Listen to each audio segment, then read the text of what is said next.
फिर से सभी को खुदा यीशु मसीह के नाम में जय मसीह की। आज हम बात करेंगे विश्वास के ऊपर मेरे अजीज़ों। विश्वास जब आप देखेंगे तो आपको पता चलेगा कि विश्वास एक ऐसी चीज़ है कि विश्वास कर्म बिना अधूरा है और कर्म बिना विश्वास भी अधूरा है मेरे अजीज़ों। जैसा कि आप सब जानते हैं मेरे अजीज़ों, अय्यूब के जीवन में इतनी आशीषें थीं, इतनी बरकत थी। अय्यूब के घर में दौलत, धन, संपत्ति सब कुछ था, राज्यपाट था, उसके बच्चे थे, जवान जवान लड़के थे, बहुएँ थीं, पत्नी थी, सब कुछ था अय्यूब के पास। लेकिन एक वक्त ऐसा आया कि अय्यूब की परीक्षा हुई और शैतान ने परमेश्वर से कहा कि तू अपना बाड़ा उसकी ओर से हटा। तो परमेश्वर ने कहा अगर तू परखना चाहता है तो परख ले। और अय्यूब को जब शैतान ने परखा तो अय्यूब के जवान लड़के मार दिए गए।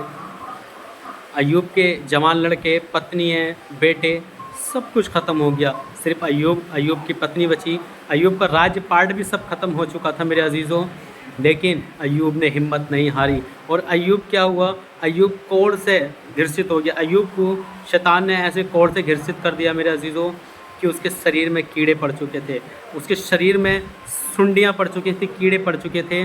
और वो कीड़ों को उठाकर, अगर उसके शरीर से कोई कीड़ा गिरता था तो वो उसे उठाकर वापस अपने घाव पे, अपने मांस पे रखता था ताकि उसका पेट भरे, वो भूखे ना रहें मेरे अजीज़ों। तब अय्यूब की पत्नी ने कहा क्या तू अब भी अपने परमेश्वर को धन्यवाद देगा, क्या तू उसे कुड़कुड़ाएगा नहीं? तब अय्यूब ने, पता है अजीज़ों क्या जवाब दिया? अय्यूब ने कहा हे मूर्ख स्त्री, क्या उसने सब कुछ दिया, क्या वो सब कुछ ले नहीं सकता? मेरे अजीज़ों, अपनी जवान औलादे खोने के बाद, राज्यपाट खोने के बाद, सैनिक खोने के बाद, बैल, गाय, भेड़, बकरी ये सब कुछ खोने के बाद भी परमेश्वर में बना रहा मेरे अजीज़ों। और इस तरीके से बना, विश्वास योग्य रहा परमेश्वर के साथ कि उसने आखिरी दम तक मेरे अजीज़ों अपना साहस नहीं छोड़ा। उसने हिम्मत नहीं हारी परमेश्वर से। उसने स्थान सबसे पहला परमेश्वर को दिया।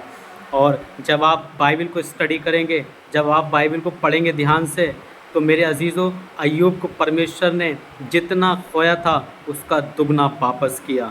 आज परमेश्वर आपको भी दुगना वापस करना चाहता है। आज परमेश्वर आपको भी डबल देना चाहता है। आज आपको भी वो उत्तम स्थान देना चाहता है अगर आप फिर के उसके पास, उसकी ओर आते हैं तब। आज वो आपको वो बेनिफिट, वो बरकतें देना चाहता है जिसके योग्य आप हैं लेकिन आप जानते नहीं।